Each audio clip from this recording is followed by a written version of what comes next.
Una tarde de junio de 1926 fue atropellado un hombre miserablemente vestido por un tranvía que le dio un golpe tremendo en la frente y el hombre quedó allí abandonado y hasta que no pasaron varios taxis ninguno le quiso recoger. Le llevaron a la casa de socorros y pasó toda la noche hasta que le llevaron al hospital, donde fue puesto en un camastro como si fuese un pordiosero más y finalmente lo descubrieron sus discípulos. Era el gran arquitecto Antonio Gaudí. Josep María Carandell, escritor y periodista, es experto en Gaudí.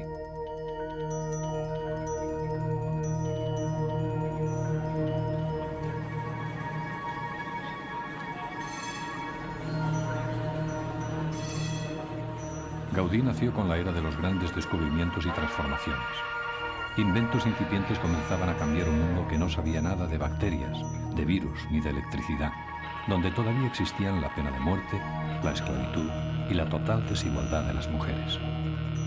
En esos años, Auguste Comte hablaba de positivismo, Charles Baudelaire publicaba Las flores del mal, Darwin estudiaba el origen de las especies y Karl Marx escribía El Capital.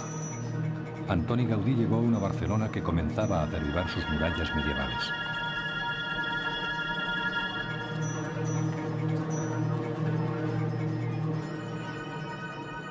Gaudí era de familia de artesanos de Reus y los padres eran caldereros y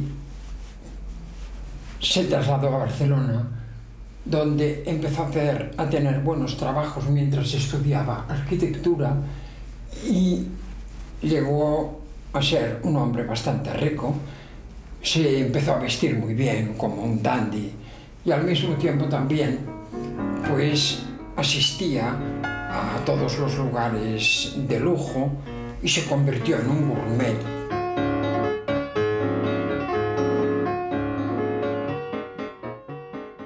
Antonio Gaudí era un joven bien parecido, pero que de todas maneras tenía un carácter bastante difícil.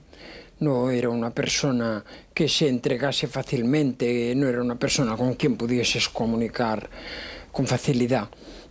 Era una persona más bien muy detallista, muy obsesivo, y después tenía unos ataques de ira, de mal humor, tremebundos. Claro que esto fue cada vez más a medida que se iba haciendo mayor.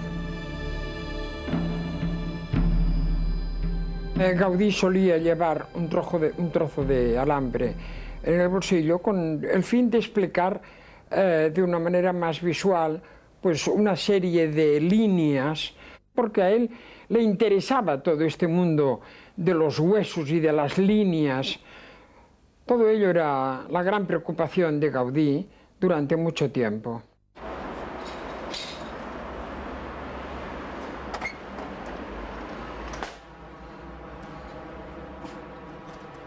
A través de la tele, el Parque Güell parece siempre monumental. Sin embargo, es un universo pitagórico donde cada número, cada medida y cada forma toman sentido.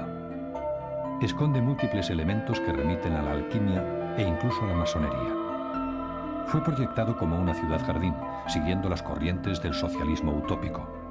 No se puede entender a Gaudí sin pensar en su idealismo revolucionario y filantrópico, bañado de utopía, espiritualidad y también de esoterismo.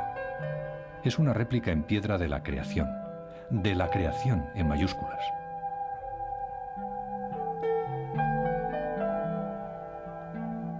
Pero toda esa carga simbólica y espiritual, ¿dónde queda ahora?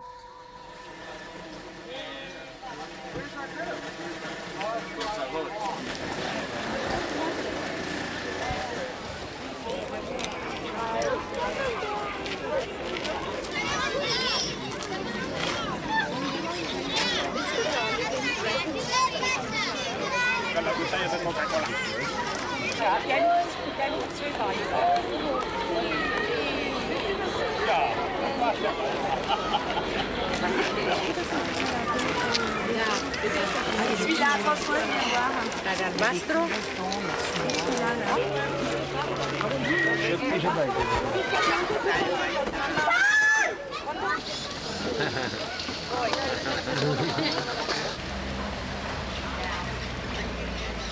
Y el símbolo que reconoce Barcelona en el resto del mundo.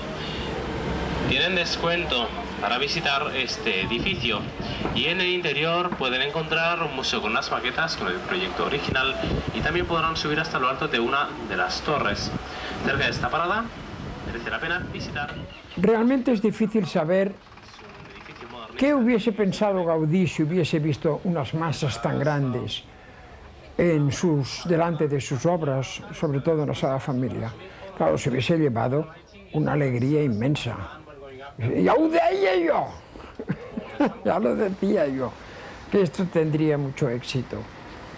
Por otra parte, claro está, cuando empezase a rascar se daría cuenta de que la mayor parte de la gente que pasa por estos lugares más bien echa una mirada por encima, no tiene idea de si aquello está bien o está mal.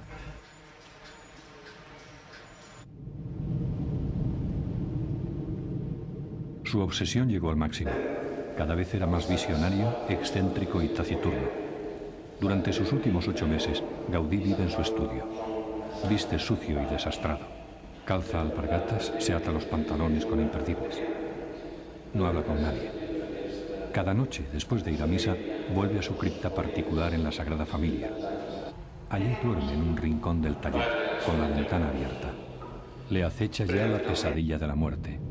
Los esqueletos ya no son solo monigotes de alambre en su bolsillo. Él mismo se ha convertido en un espectro.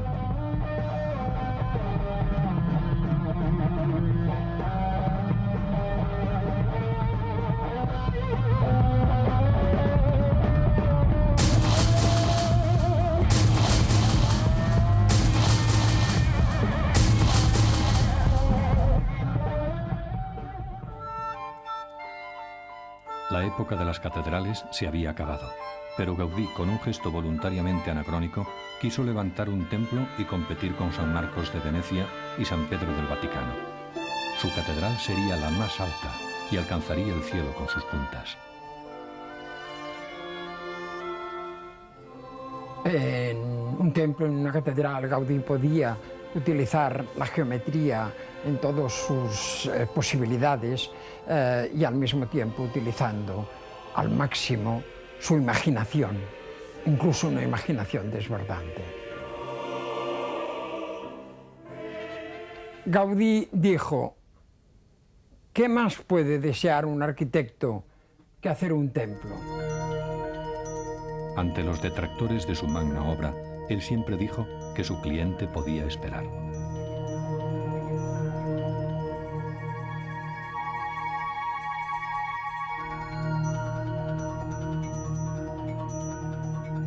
Antoni Gaudí murió pocos días antes de cumplir los 74 años. Su entierro fue de los más multitudinarios que se han visto nunca en Barcelona. Pero antes de esa manifestación de reconocimiento popular, pasaron muchas horas de soledad en un hospital, donde nadie reconoció a ese viejo harapiento que quizá entonces, al fin, llegó a conocer a su cliente.